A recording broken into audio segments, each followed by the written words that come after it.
I have here in my hand the best Christmas gift ever. God gave this child to us.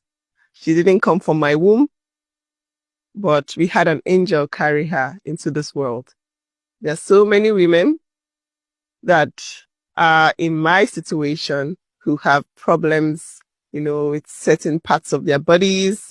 They have issues with fertility and they feel like, it's the end of the road for them. Listen, the Bible says there shall be no barren in the land. And I mean, everybody can become a parent one route or the other. There's no straight line to parenthood. Okay. You can become a parent via IVF, via IUI, via surrogacy, via adoption.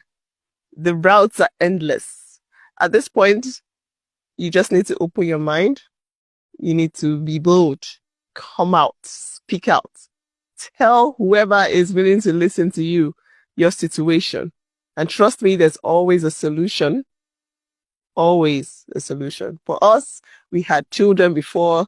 A lot of people felt we had no business looking for more children. In fact, we even had a boy, we had a girl. Most times they'll say, what are you still looking for? But we knew in our hearts that we wanted to expand our family. If you leave me, I will have like 10 children. Listen, at this point, I don't care what the economy is saying. I just like children. I want more children. I wanted more and I kept trying. We kept trying. We tried for 7 years. And I just did not even think of giving up because it was something that we wanted. A lot of people said, 7 years is enough to just enter house. There's no point. This is the universe telling you no more babies for you. But because we had our children so easily, we had even twins. God gave us twins. My son was a twin. He gave us so easily. A lot of people assumed that it was time for me to give up because this was not God's plan for us. But we kept trying and I kept having miscarriages. We kept having negative pregnancy tests. It's not like we're not getting pregnant, but there was something wrong. It was my uterus. There was definitely something wrong because I was taken in. It was in Spain and I'm a fertility nurse, but I never thought about another person carrying my child because it was just so bizarre. Like, why would you want somebody else to bring your child into this world? Wouldn't that take away from the entire motherhood experience? The stigma, how Nigerians perceive it, that's why not be your wife carry him than a real baby. So he even asked me, did you have carnal knowledge of the surrogate mom? And I said no, that there are two methods of surrogacy. There's the gestational surrogacy and the traditional surrogacy. Gestational surrogacy is when it's your egg, your wife's or your partner's egg and your own sperm. Then the traditional one is when you talk to a woman or you talk to maybe someone around to help you use their own egg to carry it for you. So the traditional has the material of the mom in the baby, but the gestational doesn't have the material. So the mom cannot even wake up in a dream and say, have any DNA or have anything to claim as regards the newborn baby. But I'm living it right now. And I will tell you there's absolutely no difference between a child born by another angel and the one that you carried. Your child is your child. Parenthood is from your mind. Even though you share the same genetic material with the child, sometimes you can still feel overwhelmed.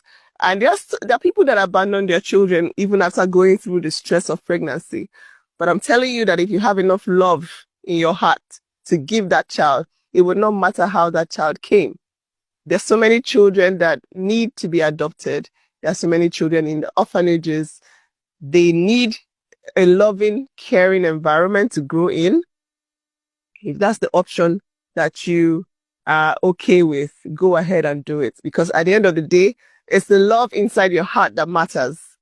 This child didn't come from my womb, but I love her regardless. I love her the same way I love my other children. I am not ashamed of the way she came into this world. I can tell anybody how she came into this world because this is what God has given us. He has given us science. If he has already dropped science to us for us to play with, I think it's an option for we human beings to to like look into, not just every time chakra bushing and fasting and praying. Sometimes you don't need all these things. Okay, if you're talking about it should go through the natural process, why are we taking supersonic planes, speed trains? Why are we not using donkeys to move? Yes, the natural process we should trek from here to Uganda or to China. We take dinghy, not even flying boats. We take our dinghy, we canoe, paddle it to China. Maybe after 3 months, we get to China and say, hello, ni hao. So my message to you now is take that step. Listen to professionals. It's not that prayer is not good, but listen to professionals. Go to a hospital. Take that step. Get yourself tested. If you've stayed in a marriage 1 year, 2 years, and no baby is coming, you really know in your heart that you need a child, you have enough love to give to a child, then go to a hospital. Get yourselves checked out. And I mean both of you, not just you, the woman and the man. Check yourselves out and look at the options you have based on your pockets. Surrogacy is expensive, I know. But that is how we wanted it. So if you have a need for this kind of process, all you need to do is, first of all, you can say, depending on your financial capability, you might already have it in your bank account and you just do it. If you don't have it, you might have to do 1 year or 2 years or 3 years or even 6 years plan. How do I feel in the future? Will I be bold enough to tell our daughter know that she was born by surrogacy? Yes. I'm going to tell her Elon Musk is doing it or he did it. A lot of, just that in this part of the world, in this part of Africa, people see it as maybe a taboo or something that shouldn't be said. Come out, speak out. Tell whoever is willing to listen to you your situation. And trust me, there's always a solution. Always a solution.